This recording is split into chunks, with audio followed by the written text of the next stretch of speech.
अस्सलाम वालेकुम क्लास। तो आज की एक्सरसाइज है हमारे पास 7.1। तो आज हमने पढ़ना है फैक्टोरियल। तो क्वेश्चन नंबर 1 देखें, इसका फर्स्ट पार्ट 4 फैक्टोरियल। तो इसको हमने किस तरह से करना है, हमने ये सेपरेट करना है इस तरह से 4.3.2.1। ये जो डॉट है ये असल में मल्टीप्लाई के लिए यूज़ होता है, ठीक है। तो हमने इसको इस तरह से सेपरेट कर दिया, तो आंसर क्या है हमारे पास 24। तो क्लास इसका जो सेकंड पार्ट है वो भी एज इट इज़ इसी तरह से ही है। तो क्लास क्वेश्चन नंबर 1 का थर्ड पार्ट देखें, 8 फैक्टोरियल डिवाइडेड बाय 7 फैक्टोरियल। तो अब हमने इसको किस तरह से करना है, ये देखें 8 फैक्टोरियल डिवाइडेड बाय 7 फैक्टोरियल।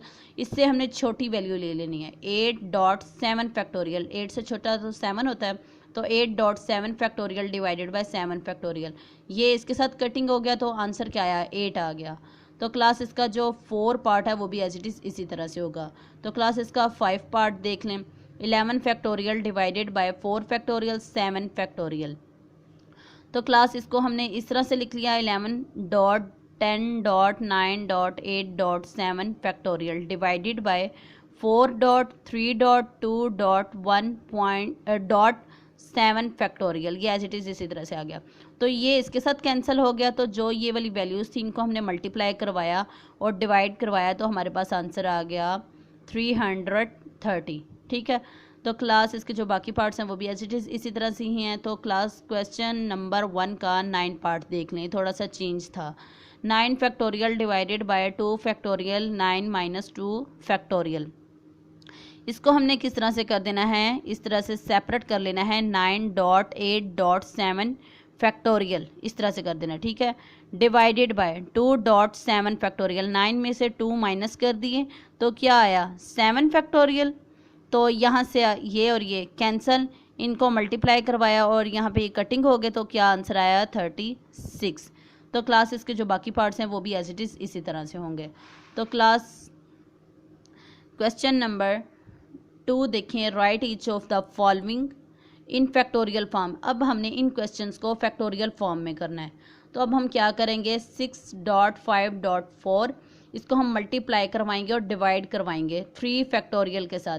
जो उससे छोटी वैल्यू होगी और उसके साथ हमने फैक्टोरियल लगाना है और उसको डिवाइड भी करेंगे और मल्टीप्लाई भी करेंगे, ठीक है। तो 6.5.4 इज इक्वल टू 6.5.4.3 फैक्टोरियल, ठीक है। 4 से छोटा 3 factorial divided by 3 factorial, divide भी करवाना है साथ। तो अब यहाँ से क्या आएगा 6 फैक्टोरियल डिवाइडेड बाय 3 फैक्टोरियल। ये वाली अब हमने यहाँ पे देख लेनी है, जो ये ऐसे चलती जाएंगी 2 फैक्टोरियल 1 फैक्टोरियल 0 फैक्टोरियल, इस तरह से चलता जाएगा, यानी कि 0 फैक्टोरियल हमारे पास 1 के इक्वल होता है। तो अब हमने ये जो फर्स्ट वाली होगी यहाँ पे फैक्टोरियल लगा देना है, ठीक है। 6 फैक्टोरियल डिवाइडेड बाय 3 फैक्टोरियल। तो क्लास इसका जो सेकेंड पार्ट है वो भी एज इट इज़ इसी तरह से है। थर्ड पार्ट देख लेते हैं 20.19.18.17। इसको भी अब हमने मल्टीप्लाई और डिवाइड करवाना है किससे, 17 से, जो छोटी वैल्यू होगी 16 फैक्टोरियल से। डिवाइड भी करवाएंगे और मल्टीप्लाई भी करवाएंगे। फिर उसके बाद जो फर्स्ट वाली होगी उसके ऊपर फैक्टोरियल लगा देंगे, 20 फैक्टोरियल डिवाइडेड बाय 16 फैक्टोरियल। तो ये हमारे पास आंसर आ जाएगा। तो क्लास इसके जो बाकी पार्ट्स हैं वो एज इट इज़ इसी तरह से ही आपने करने हैं। तो क्लास इसका जो ये वाला पार्ट है n-1 n-2, अब हम यहाँ पे क्या करेंगे, इसको भी हम मल्टीप्लाई करेंगे और डिवाइड करेंगे किसके साथ, n-3 फैक्टोरियल के साथ। इससे छोटी ये वाली है, ठीक है, n-3 फैक्टोरियल। इसको हमने मल्टीप्लाई भी करवा दिया और डिवाइड भी करवा दिया। तो अब फर्स्ट वाली कौन सी है, n फैक्टोरियल लिख दिया, n factorial divided by n-3 factorial. तो क्लास इसके जो बाकी क्वेश्चंस हैं वो भी एज इट इज़ इसी तरह से ही होंगे। तो क्लास वो आपने खुद करने हैं। क्लास इतने मुश्किल क्वेश्चंस नहीं है, आप लोग इजीली ये कर सकते हैं क्वेश्चंस। तो क्लास आपने मेरे चैनल को लाइक और सब्सक्राइब कर देना है ताकि जो मेरे आने वाले लेक्चर्स हों वो आप लोगों तक पहुंच सकें। तो क्लास अल्लाह हाफिज़।